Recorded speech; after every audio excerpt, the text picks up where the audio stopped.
Hey guys, it's Ms. Hardy recording for Foundation of Health Science on Thursday, the 19th of October. We are starting 6.03, which talks about patient rights, ethical dilemmas, explains what ethics is. Today, the big question that we're going to be talking about is how do ethical dilemmas influence delivery of healthcare? So as healthcare providers, you will be faced with situations that you agree with, disagree with, feel that your patient and parents or caregivers could make different decisions, and how do you handle it when you agree or disagree. So that's what we're going to be speaking about today. I'm going to share my screen with you. You do have a discussion post today. Not going to go through that for the essence of time, but make sure you get that discussion post done. Remember, that's what counts as your attendance, and then you get a grade at the end of each week for every discussion post that you complete. So out of 100 every week. Okay, so heading on to our modules, just remember that 6.03 is the last part of this unit, and so your test will be due on Tuesday. This assignment, the note guide, is not due until tomorrow, so keep that in mind because it is a little bit lengthy. So this is our unit for today. I'm going to click over here to files just so I can pull it up a little bit better. But you guys would get it out of modules, obviously. This is a little bit longer of a PowerPoint, but a lot of it is just supposed to kind of pose questions for you guys and get you thinking, because you've pretty much made it through the course. We have 2 small units after this, so you have enough knowledge certainly to be able to participate in these conversations, okay? So here we go. Ethics, patient rights, and advanced directives for healthcare. So ethics is a set of principles relating to what is morally right and wrong. Ethics is not necessarily law. Ethics is what you as healthcare providers consider to be morally right and morally wrong. So how many of you feel like you have a moral that you live your life by? I have a moral that is no lying, no cheating. I don't lie and I don't cheat, okay? That is an ethic for me. That would be an ethical dilemma.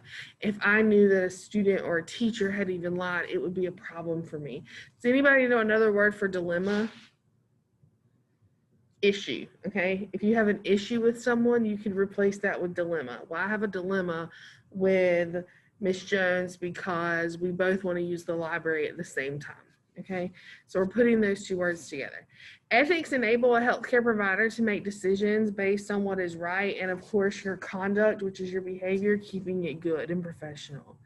So, principles of right or wrong. In order to deal with any sort of ethical dilemma, and remember we can replace that with moral issue, employees of medical facilities must follow organization and professional codes, policies, and protocols.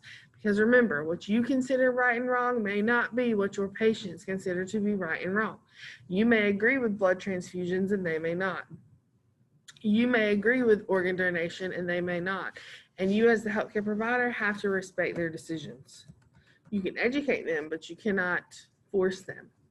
Ethical codes should be learned for the chosen occupation. This will earn respect and confidence of patients, coworkers, and employers. So whenever you go and you work somewhere, let's say you're working for an organ donation company, you're going to learn their code of ethics to keep you as an employee maintaining what they believe is right behavior. Now, of course, you can use persuasive technique if you would like to save someone's life or whatever, but you have to respect decisions. So I think the biggest thing here is with ethical dilemmas comes respect. Make every effort to keep the patient as comfortable as possible and to preserve life whenever possible. What does it mean to preserve? If you preserve fruit, what are you doing? Anybody ever heard of preservatives in food?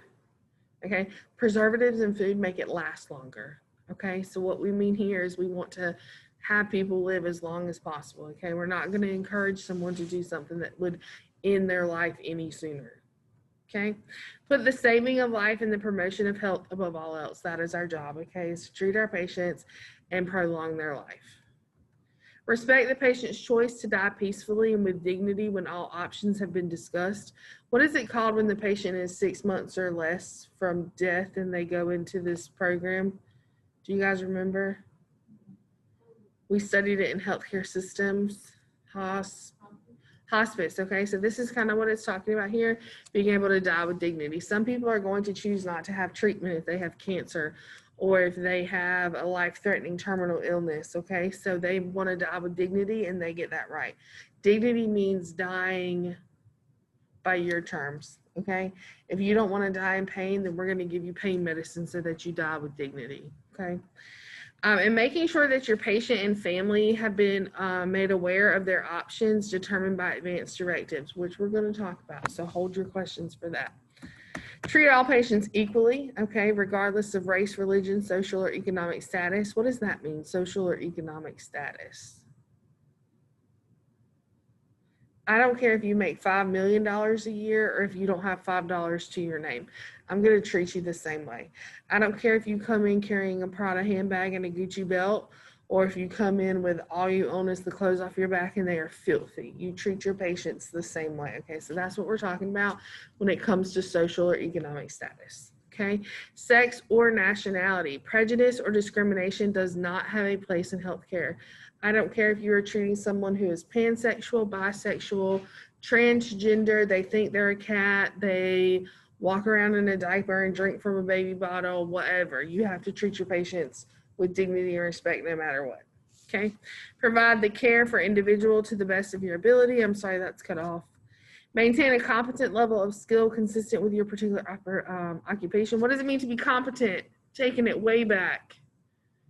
Competent means that you have been trained and are capable of performing a task, right? So I am competent as a physical therapist assistant, okay?